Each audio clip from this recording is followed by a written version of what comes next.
So you think you got what it takes? Those were the words that constantly crossed my mind upon getting the keys. Could I do this? No matter how confident you are in your abilities, there's always that slight niggle of doubt, just to keep you on your toes. When I first walked through the front door of this flat after getting the keys, the first thing I noticed were the steels. They looked fucked. Pridham's a steel guy, and he even looked at them and thought, I don't know if they're going to be okay. The problem with that is that access to this flat is so difficult. So if you can imagine, we'd have to take 2 steels that weigh probably 200, maybe 300 kilos out through a front window and then through a communal hallway. That just was not going to happen. So I had no idea how we were going to get over that. Luckily enough, they were fine. Heavy, Zach, heavy. Oh, careful, be It just snapped in my hand. Oh.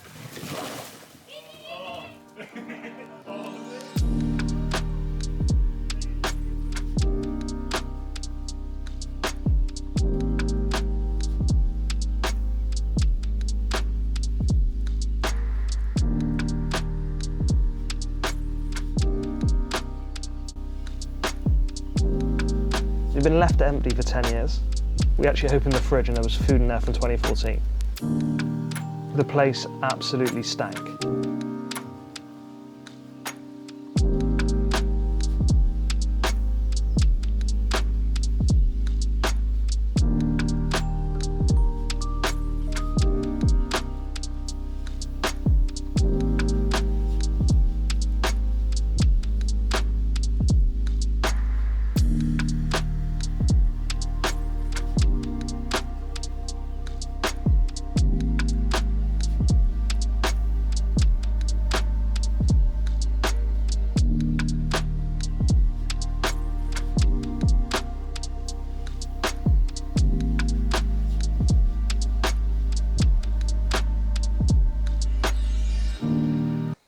The hardest part about a development like this is coming in and assessing the structural integrity. But fortunately for us, we could look up through the ceiling to the sky and see what we already knew. It was fucked. Fortunately for me, with my hands-on experience in construction, I didn't need somebody to come out and tell me what I already knew. But I'd highly recommend for somebody who's never really done a project before to get a structural surveyor out so he can tell you exactly what's gone wrong and exactly what needs to be rectified. Luckily enough though, there's not a lot in construction that you can't fix. Right, so now I've got to measure up for all of these roof rafters or joists because they are fucked. This whole roof has to come off, be re-put on. Yeah, all of the waterproofing layer. So I'm going to measure all these up, send them over to Prid, and he's going to make the order.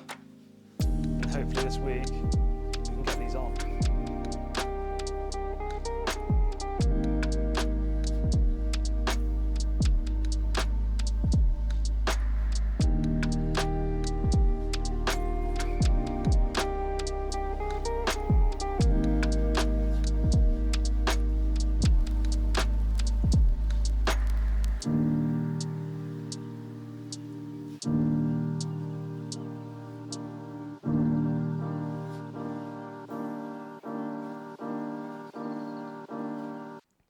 The property had actually become a bit of a legend around Frome.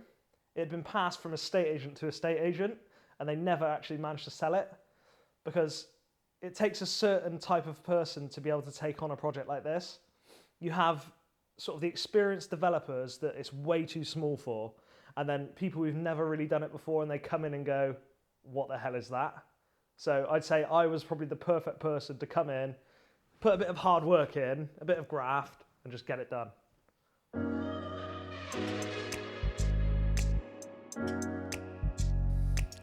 So going back to the point when I spoke about the roof rafters being destroyed, totally rotten. You can see, look at that one just falling out now. There's no way we would have been able to save those. So the project was really difficult because there was no space. There's nowhere to put any materials, there's nowhere to access anything. You can see me having to walk along that wall and cutting these rafters in.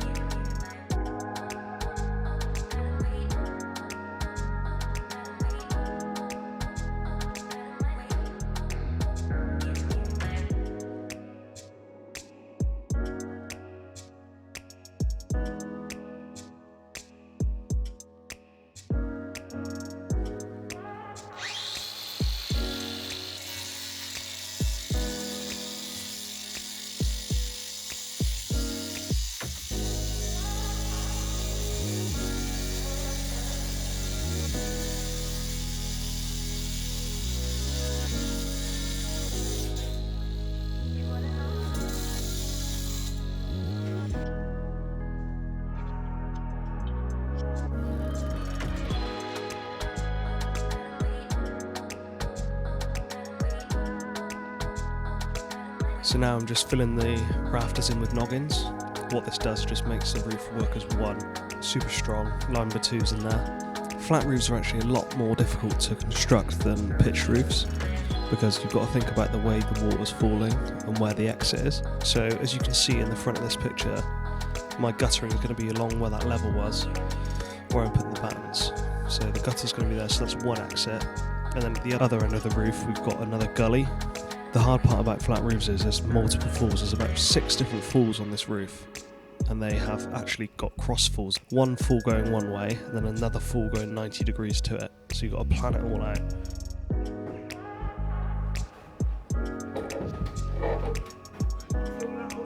No, but it was on. So I don't know if it's got much battery.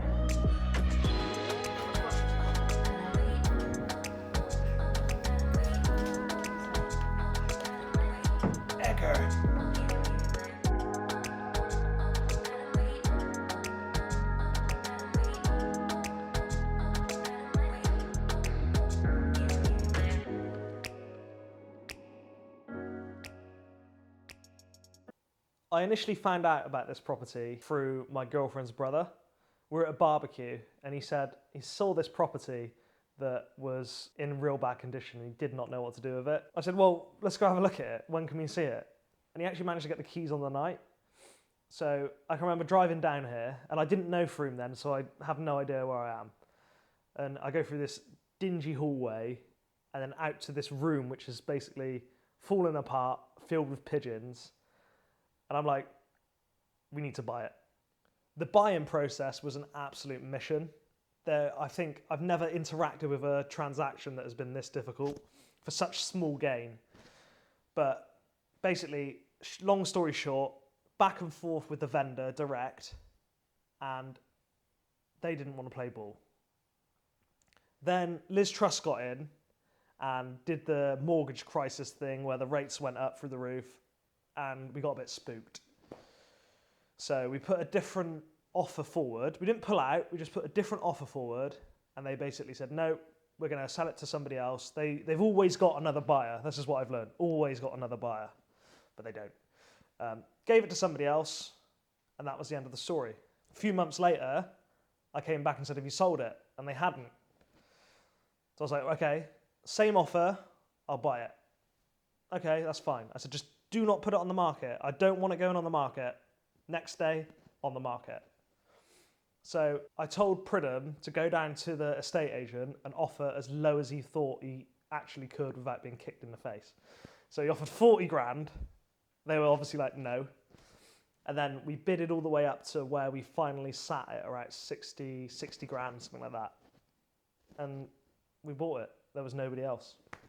I still, to this day, I don't think he knows that I'm the one that bought the property. So being the brilliant negotiators that they are, they actually negotiated down for me. I got a better deal. So you might be wondering why I chose to use these Egger boards. And the reason is because we did not know what the weather was going to do. So they're waterproof, so I could overlay OSB on the top.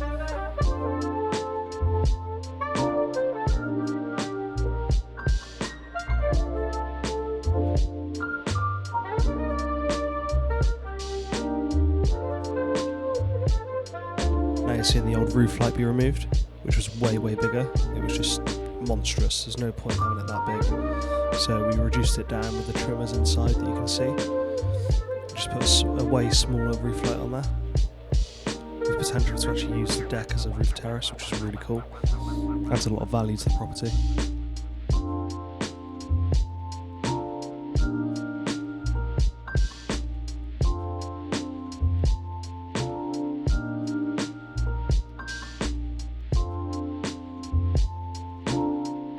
Now you can see us forming the upstands for the roof light. The reason we do that is so it gives a good weathering, so way above 150mm.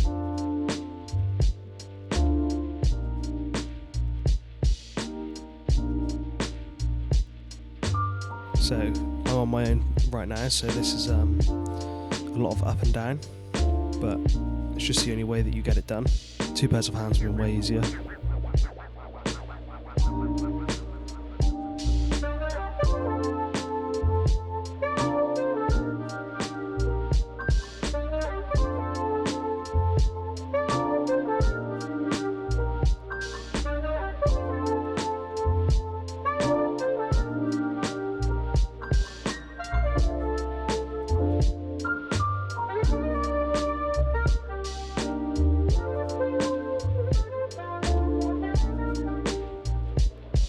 got my brother here helping me now, so made it a bit easier. I don't know if you can see on the video, but those rafters actually went back into the original holes in the wall, so they're notched into a wall.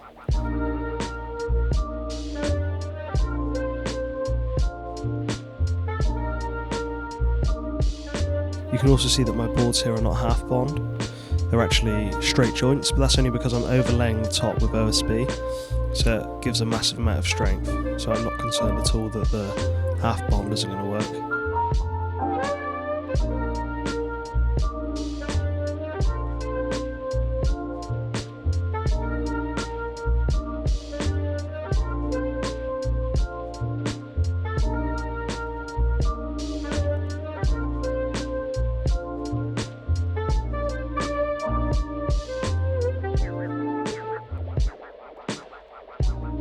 So you can see that I've put OSB over the top of the part where I'm priming for Resitrix. Resitrix is a EPDM system which is 2.5mm thick and backed with bitumen. You can see the roll there on the side now. So that black stuff's a primer. What you do is you roll it out, cut it to length, roll it back in, peel the backing off and roll it onto the primer. Very simple to do, you just got to go through a process. Roll it back, cut it, roll it back in. It's like applying a screen protector to your iPhone.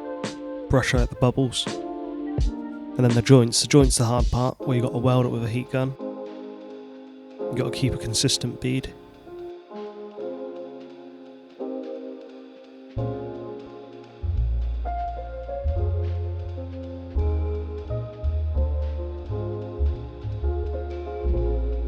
So I'm starting to overlay the rest of the roof with OSB.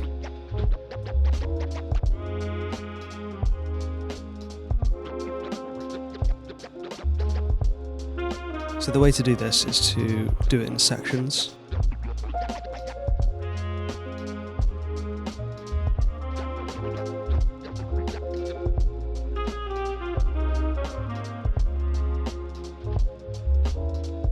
And now you can see me doing the other outlet that we spoke about earlier.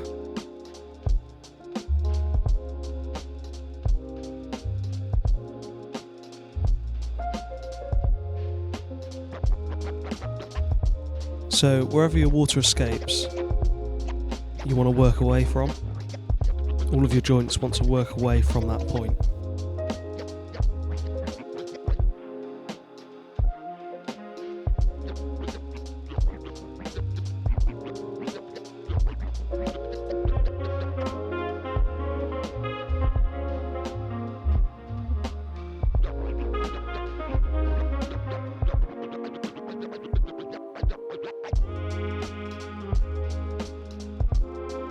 So the key to this Resitrix is to roll stuff out all in one. Get as many strips down as you can before you start welding joints. You don't want to be welding joints on each run individually because it means getting your kit out, waiting for it to warm up. So you want to do like a process. So hit all the joints in one go.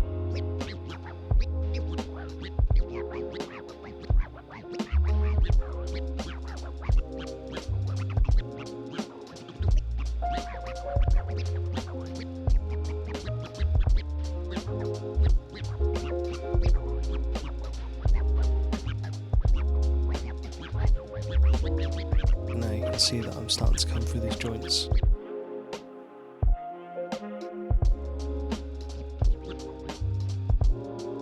So the girls there are doing the upstand for the walls.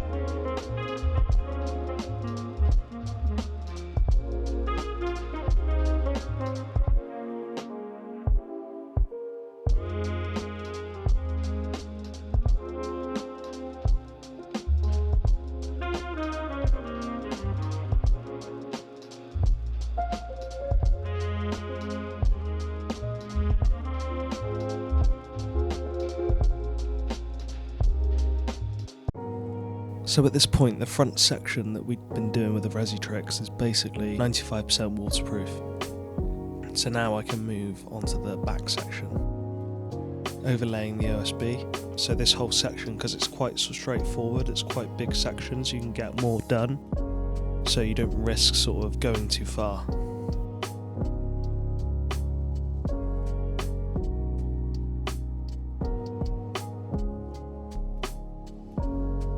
So obviously on this day I was quite ambitious because I primed the whole roof.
So all of the big panels or strips of the Resitrix is fairly simple to do. It's these upstands and corners that take the time up. You've got to learn how to use the tools. The last thing you want to do is trap air inside of the Resitrix because it can lead to some leaks. So you've got to thoroughly roll it out and put the cover flash-ins in the right place.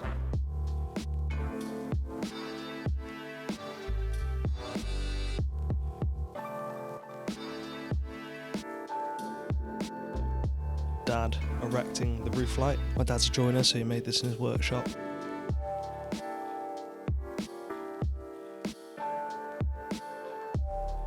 With these walls, the coping stones as such were cast in concrete, so I couldn't take them off and weatherproof underneath.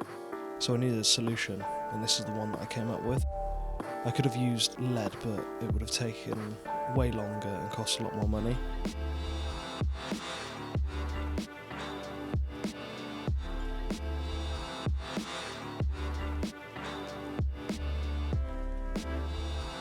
So we're now downstairs, back in the flat, prepping the floor, putting the DPM down, ready for the insulation and the floating floor to go on top.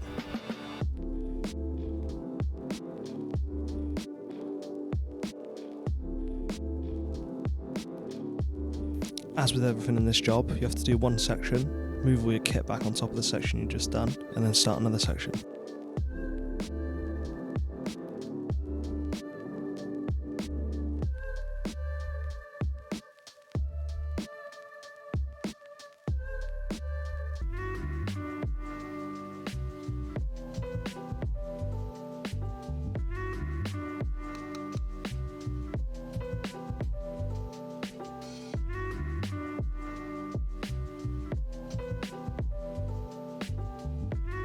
The other thing was there was nothing square in this flat, so all the cuts are individual, nothing fits, it's all bespoke cut.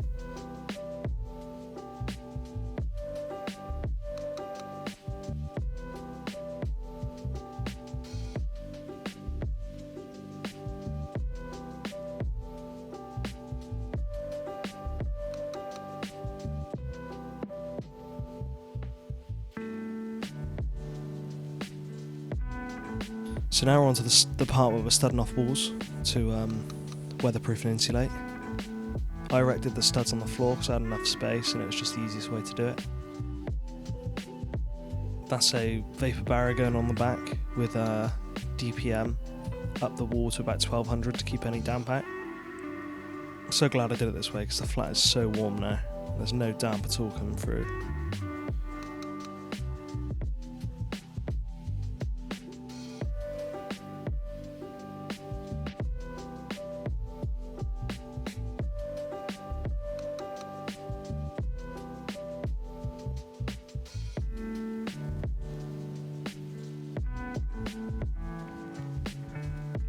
Thought it would be a good opportunity to give you a little walk around of how far we've got.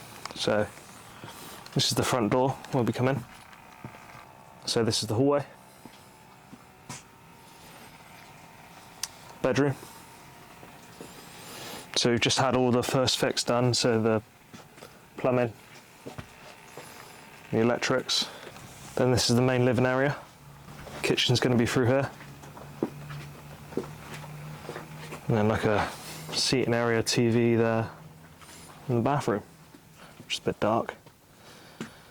Shower this end, towel radiator, sink here, and toilet down that end. So the building control guys specified 50mm in between the stud and then 25mm on top, so we got a good insulation value.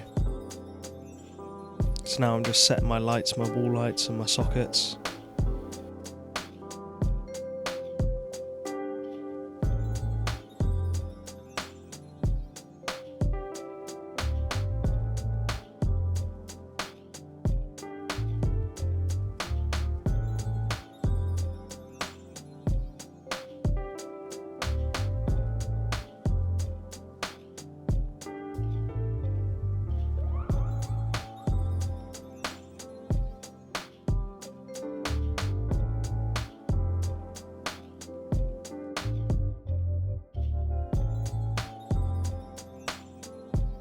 Going to the OSB now. So I try to, if I can, back all my rental properties or the properties that I'm going to rent out with OSB. It just means that the walls just don't get damaged and they're way sturdier. And also we're putting a dado rail through here, so it makes it way more versatile. Here's a section of the panelling that I made out of ply, just strips of ply. So we got 12mm board on the back and then 9mm boards facing on the front, ripped down to whatever size rails I wanted.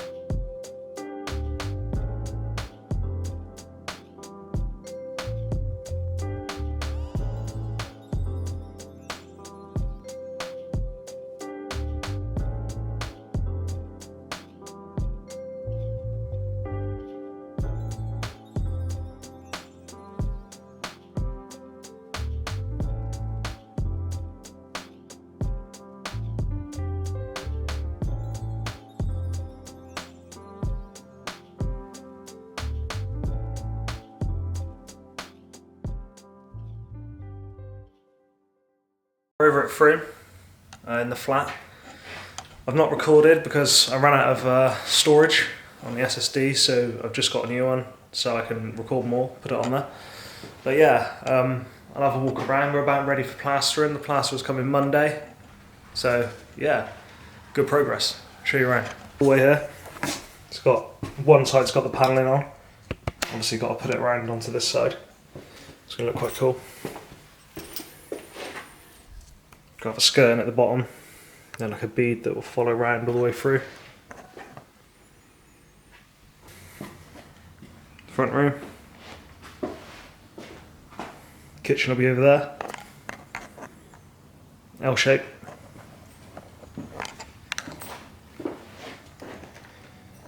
TV on the wall.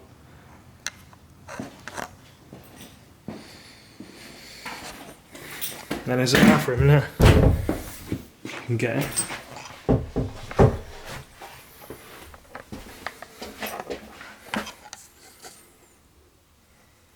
I filmed all of the stages really apart from the boarding, but plasterboarding's pretty easy, so everybody knows what they're doing with that. It's just cutting a board and putting some screws in it. I think you get to see a little bit of the drop ceilings, which are really cool. I used a different system, like a metal bracket, which you fix the metal bracket to the joist, and then you fix a batten lower down with a laser level, and it gives you a full, like a real flat finish for your ceilings. You can see sort of along there, it's all real nice and level. Sometimes you'll get ceilings that do that and it just looks shit. But yeah, that's sort of how we've achieved it. It's a way better system than I don't know, fixing timbers to the wall and then timbers through, because you'll never get it level.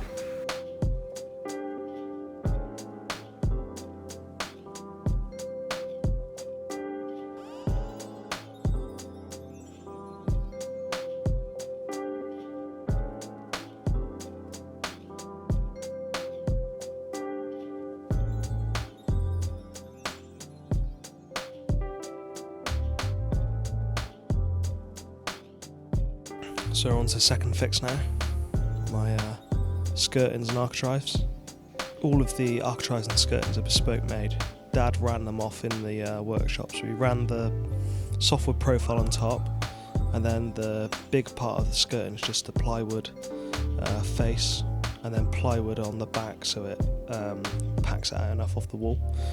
This is a great solution for more sort of grand skirtings, rather than buying the whole thing made out of wood, which costs a lot more. We just got the ability to run it on a machine.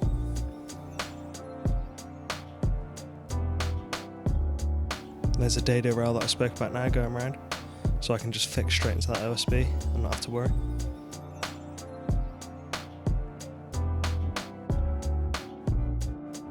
So now we're starting on panelling in the bathroom. I tried to get the panelling as even as possible, but it's quite difficult when you've got a toilet and a sink to think about, so you've just got to do it in the most practical way possible. So I tried marking it out, but it wasn't quite working. But it looks quite good. I like it.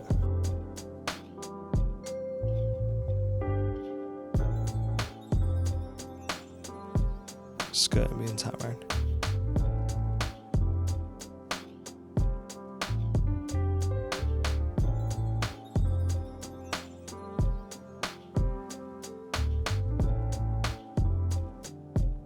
Now, mist coat. Mist coat is really important. It's just watered down paint basically, but what it does is it primes the plaster ready for the top coat, or at least the undercoat and then the second coat. If you don't do it, your first coat will just sink straight into the paint and it won't adhere properly. You might get bubbles, so if you're painting bare plaster, definitely always mist coat.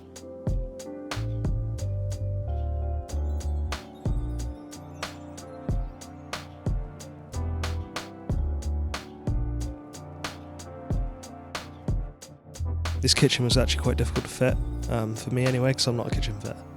But those walls were like, I don't know, 80 something degrees, so nothing was square once again, way off 90.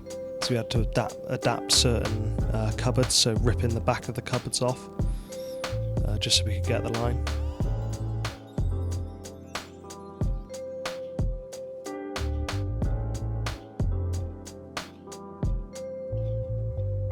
Here's my dad now helping me with the worktops, getting the correct angles. I can do a lot of stuff, but I can't really do this kind of stuff. This is a bit too technical for me. I probably could if I sat down and studied it, but it'd just take too long. Now we're into the bathroom, tiling. My girlfriend couldn't have picked any smaller tiles if she tried. They look great, but they're fucking annoying to lay.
I basically chose to put the skirtings on first and then put the oak flooring up to the skirts, with then a skirting bead around the top. Reason for that is because if you ever have to change the floor, you don't have to rip the skirting boards off. You can just pull off the bead, take up the floor, and replace the new floor. You see the underlay going down, which has some sort of insulation value. Not a huge amount, but it's worth it. All the joints are then glued. There's no fixings, no mechanical fixings.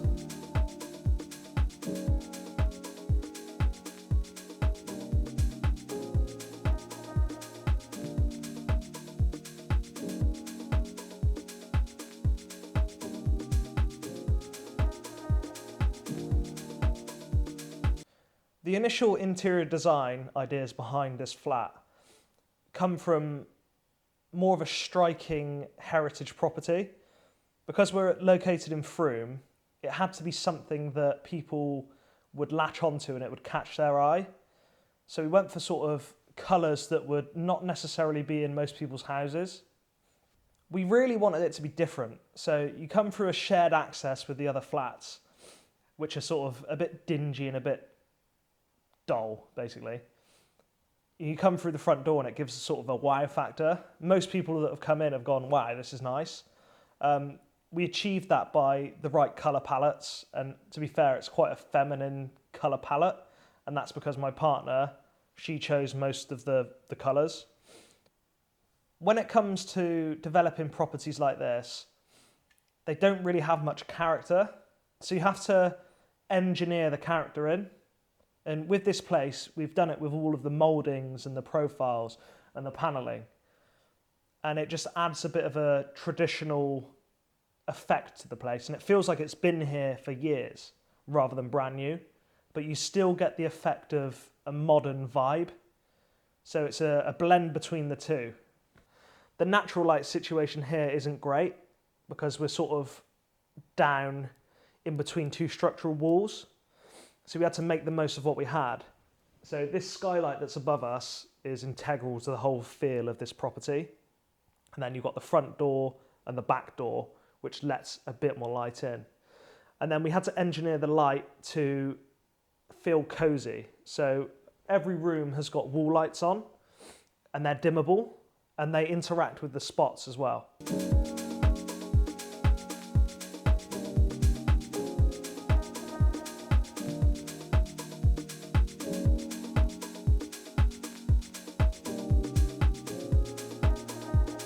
So I'm onto the decorating stage now, in the bathroom, getting the first sort of colour on.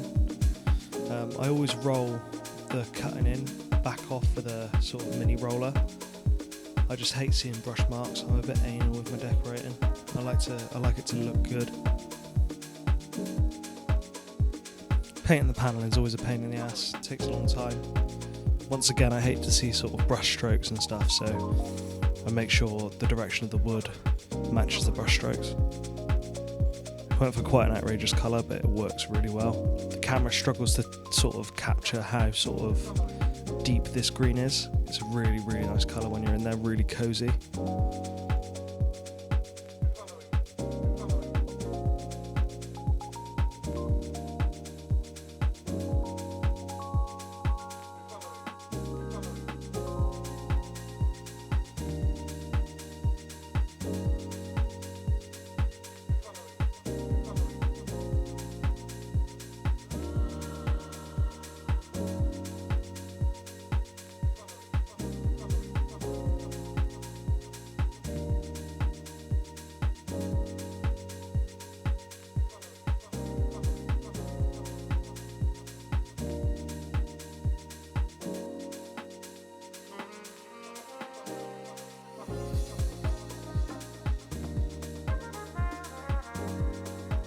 Fucked up a bit here on the worktop.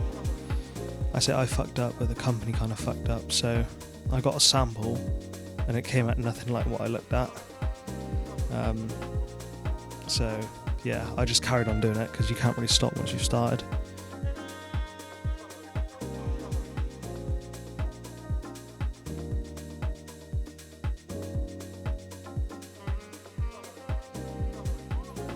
Just sort of prepping the floor to stain it. This is the colour that the worktop should have been.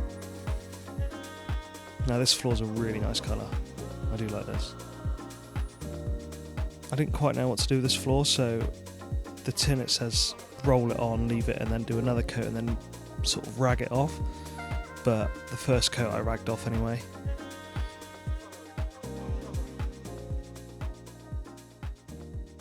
Right, so cut from yesterday, my battery died and also my SD card's fucking maxed out. So once again, I'm not doing too well with the storage solutions. But yeah, I stayed here till stupid o'clock last night, getting all the floors done. I'll show you in here. It's a darker wood, I think it works really well.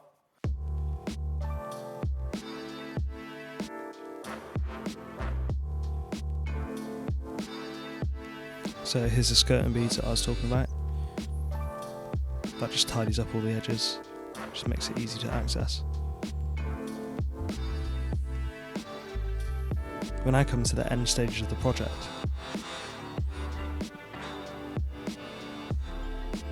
decorating the doors. These doors I actually pulled out of the house that I currently live in. Came off some of our wardrobes, but they work really well. They match the style of the property brilliantly, so glad we did that.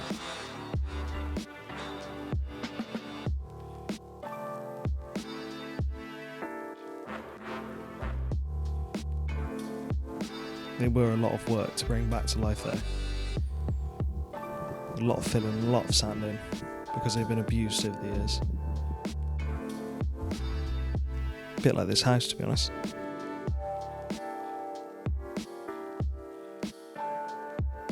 There's actually nothing better than what we're doing here. Bringing something like this that's just disused, old, destroyed, back to life.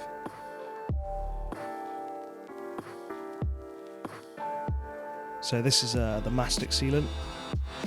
I'm actually quite good at masticing, and you use a stick. Never ever use your finger on a mastic job, never do it. You'll just ruin it.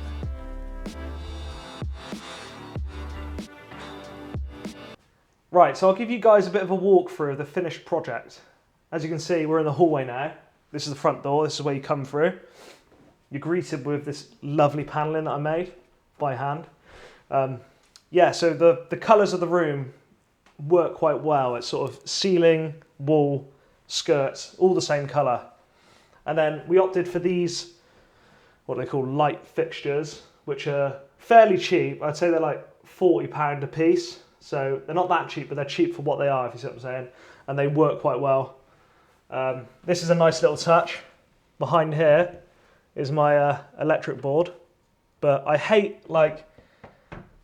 seeing stuff exposed, and people should make something that, to be honest with you, I should probably make it. Something that's like a complete unit, just fits in the wall. But yeah, I chose to do it like that. And actually that was Savannah's idea. This is the bedroom. So with this property, we had to work with the square footage that we had. And because the bathroom is at the back of the building, and the drain outlet was at the back as well, we couldn't just start like moving the kitchen or the toilet down this end, so we were sort of limited to what we could do. So we had to work with the space that we've got, and it's quite small, but it's sort of everything that you need within the room. So it's practical more than anything. Chose for a bed. I think, are these called ottomans? I think they're an ottoman. It lifts up, so there's extra storage in there. And then this is the pink that I was saying. It's sort of a dark pink, and it works quite well. I'll show you the wall lights actually in here. So they look quite nice. And we've got the Picasso on the wall as well. I paint this. Now we'll go through to the main space. Start the kitchen. So I kind of fucked up a little bit in there. This worktop really should have been the same colour as the floor, but basically something went wrong with the sample and I just went for it, and then I realised I fucked it, but it doesn't matter. So we've gone for sort of a sleek design kitchen. All of the appliances black, and I think it works quite well. It contrasts all of the colours. So we've only got a mini fridge here, as you can see, hob, oven. Yeah, that's all you need. we will have a look at the main living area here. So again, challenge for space. We've had to figure out a way that we can get the seating area arranged. So this is what we've opted for. Just a smaller sofa, a chair over here, and maybe sort of like a light that's going to be on the floor, which I think will look quite nice. I don't think this is going to stay. Savannah don't like it, so what she says goes. And to be honest with you, I personally don't like that. So maybe we'll change something to do with that. Same again, wall lights, tiny little TV, but it's big enough.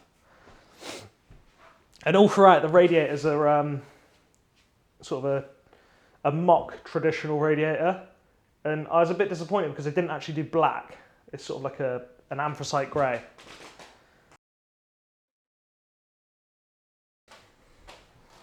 Put the toilet seat down. So in here, we followed the hallway through, and it's kind of, because the hallway's a nice narrow room, and this is sort of like a real narrow room as well, it kind of mirrors it. So that's the thought behind that. So this is sort of a carry-on of that. Same colour on the walls, ceiling, woodwork. Just a simple toilet. It's quite tight and cramped, but you've got to work with what you've got. And I'll let you see the shower, which is here.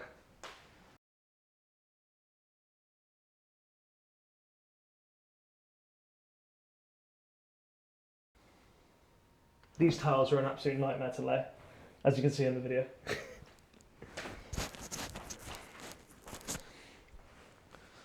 I would show you outside, but it's dark and you can't really see anything. So maybe I'll add something in, but maybe I won't. But yeah, that's the finished project, the finished article, whatever you want to call it. Hopefully I won't have to do much more work on this. And on to the next one. Bye-bye.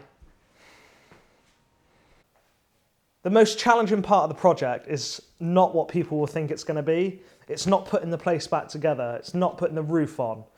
It's the finishing bits. It's the tiny little bits that you just cannot be bothered to do when it's pretty much done and you just want to get on to something else. It's like touching up a bit of paintwork or finishing a part of the wall outside. It's the tiny little bits, and that is the hardest part. It's like a mental battle. Get out of bed and just go there. All things considered, 4.5 months, I'd say, is pretty good going. And I was on my own about 85 to 90% of the time. Having said that though, I could not have done this project without the people that were helping me.